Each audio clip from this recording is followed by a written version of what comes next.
Bonsoir à tous. Salut. Qui est monté dans ce train sans avoir une destination en tête? Toute personne qui prend le train ou qui prend sa voiture a une destination en tête.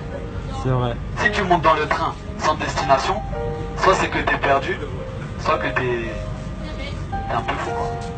C'est ça. Il n'est pas d'ici alors.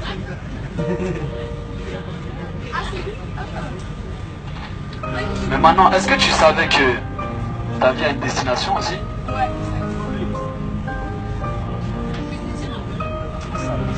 Est-ce que dans ta vie tu sais qu'il y a une destination aussi? Pourquoi tu vis? C'est ma question pour ce soir. Pourquoi tu vis? Voilà, parce que Dieu t'a créé. Gloire à Dieu. Mais c'est pas tout. Il y en a qui vivent, ils travaillent, on se lève, on travaille, on dort, on se lève, on travaille, on dort toute ta vie. Pour avoir le téléphone, quand tu as le téléphone, tu veux la voiture. Quand tu as la voiture, tu veux la maison. Quand tu as la maison, tu veux une autre maison. Même quand tu as une femme, des fois tu veux une autre femme. Mais pour aller où?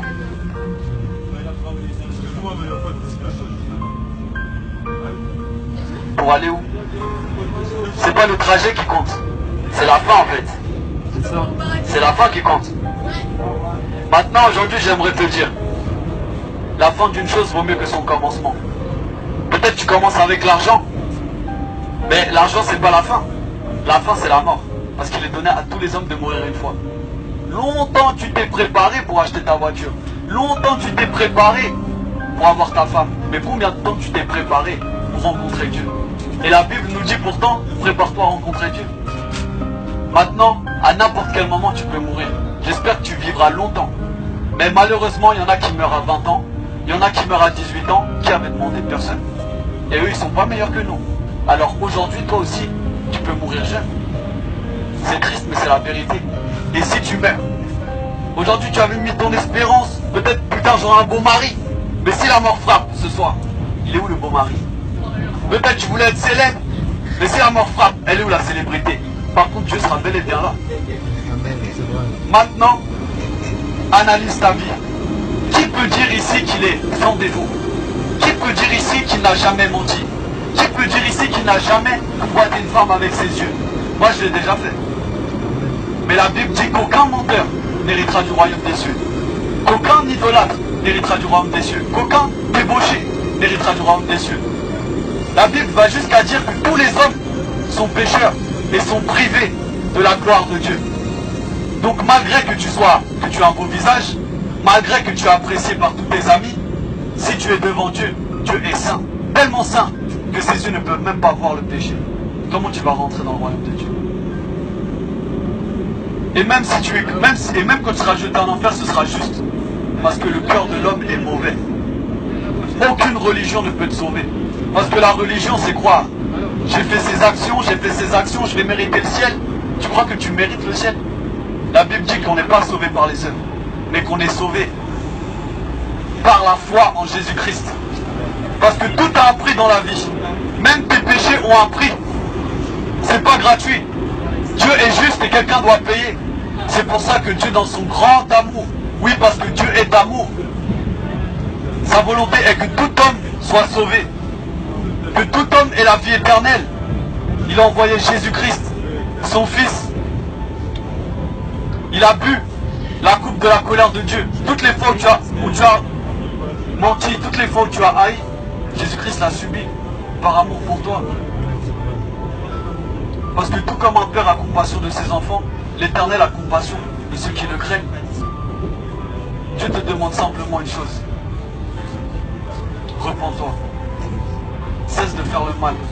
Cesse de vouloir être le Dieu de ta vie. Mets ta foi en Jésus-Christ, tu seras sauvé. Vous savez, dans la Bible, j'ai lu une histoire, je vais la partager avec vous. Attendez, on attend les autres.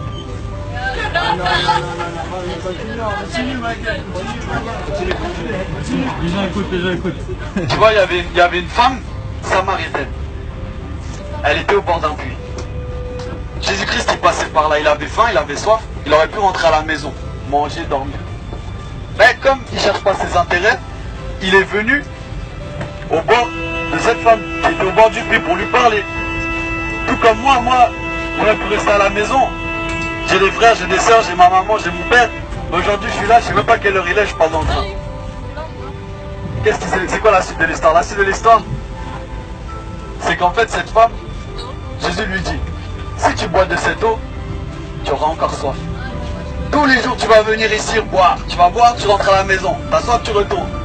Mais il a dit, mais si tu bois de mon eau, tu n'auras plus jamais soif. Moi-même, il y a 2 ans, j'étais comme cette femme. Le cœur de l'homme a soif. J'ai cherché la cigarette. J'ai fumé le cannabis. J'ai essayé de combler ce vide par l'amour des hommes. Je disais, être rebelle. Mais mon cœur n'est jamais satisfait. Tout comme si tu as la voiture que tu désires, tu ne seras pas satisfaite. L'homme vit d'espoir. Tu te dis peut-être plus tard, je serai plus heureux qu'aujourd'hui. Mais laisse-moi te dire, quand tu as 80 ans, quel espoir il te reste? Toi tu croyais un jour trouver le bonheur, tu ne l'as toujours pas trouvé, qu'est-ce qu'il te reste? C'est pour ça qu'il y a des personnes âgées qui sont aigries. Tu vois la mort s'approcher. Et qu'est-ce qui restera de tous tes biens? Qui va en profiter? Personne.